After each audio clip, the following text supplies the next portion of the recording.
The universe is mental. All is consciousness.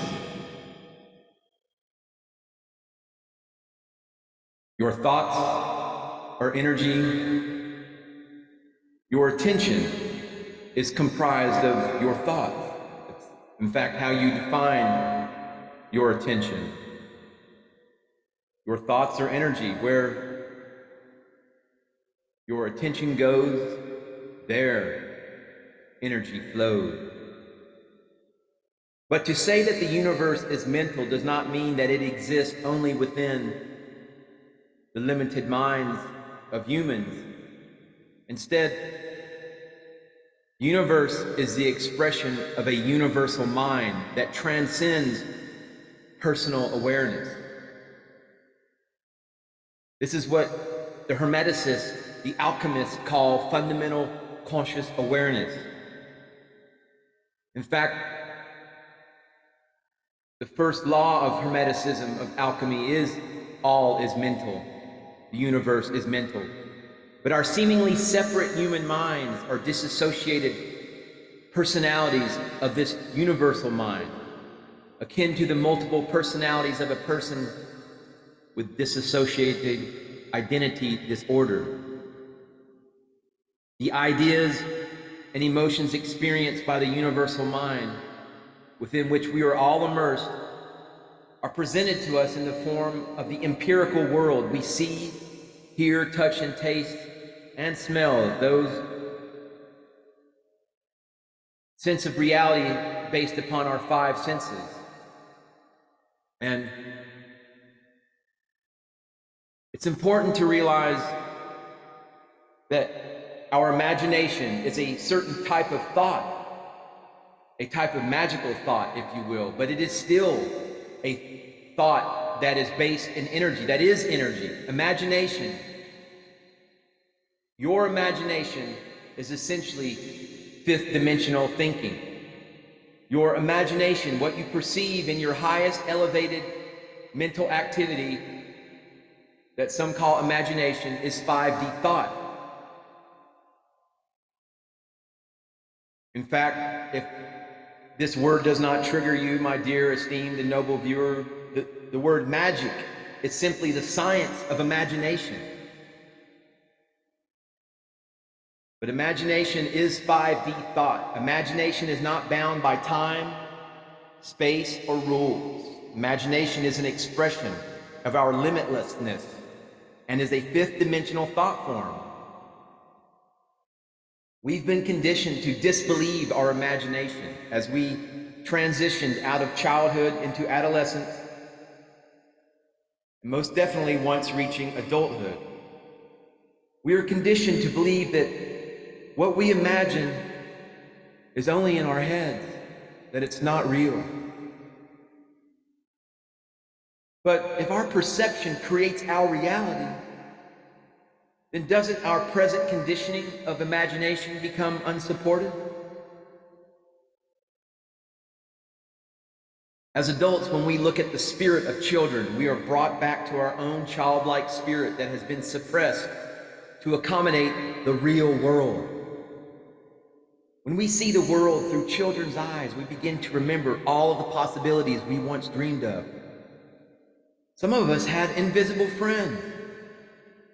I have invisible friends even now. Some of us spoke to the trees and animals. I still do both. Some of us looked up to the sky and wondered who was looking back at us. We imagined we could do anything and be anything, do anything. Our imagination was free to explore anything and everything we chose to in that moment. Fear was not yet conditioned into us, and limits or boundaries were not yet set. But now as adults, we live within set boundaries and conditioned fears. Some of them have been imposed on us through society, family, and institutions. Some of them have been perfected into a fine art of part of the digital matrix of the prison planet. the fears, the constant energy, the dense lower energy of the third dimensional matrix.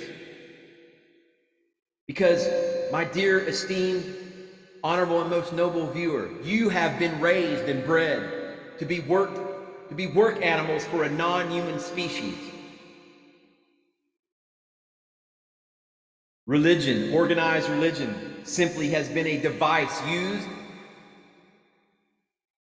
within the population to teach suffering, to constantly keep an individual, an adherent to that organized religion, in a state of guilt, of constantly in a lower frequency existence. And lo and behold, that you imagine that you can do something through your own personal, empowered, human divine matrix, when your human matrix is connected to the divine matrix, and thus you are source aware, source conscious, fully immersed in at least the fifth dimension, probably up into the ninth dimension if you do your imagination correctly, you follow the guidelines, you don't eat meat, you exercise, you take care of your temple. Yes, it's limitless. But today, let's just ratchet it back a bit. I'm challenging your third, fourth dimensional mind. Because yes, even though a person can be locked into their smartphone, part of the digital matrix, not knowing that anything else exists, locked into the artificial intelligence hive mind, locked into the metaverse with their virtual goggles, with the orgasmatron turned all the way up to 10, you can still experience fourth dimensional mind, but it is the fourth dimensional mind of the controllers. But we as a human race, it is our time to shift the collective consciousness from the third, fourth dimensions into the fifth dimension. People are waking up and asking more questions instead of sleepily accepting what they are told is true. This is a process of ascension that each of us is going through at this current time, whether you are aware of it or not. No process will ever be the same. And so what you experience and the timeline in which you experience it will be unique to you and your frequency. There is no right or wrong. There is only what is true to you in this moment.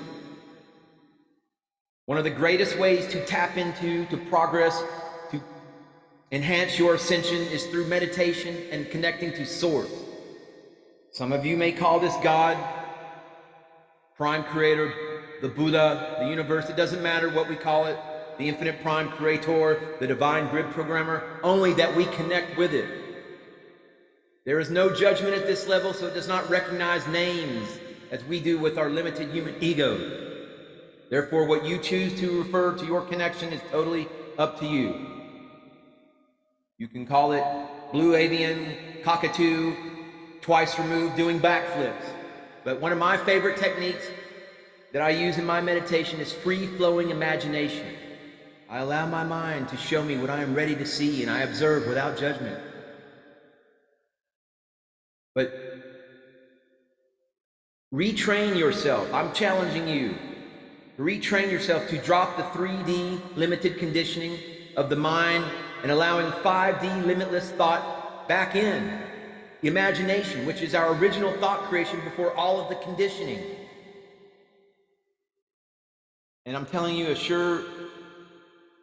surely proven method is to hit that subscribe button, leave this video a thumbs up, and stay tuned for further video offerings and information disseminations from the Aumbonda New Earth Ashram for compassion and strength. Namaste. Namaskaram.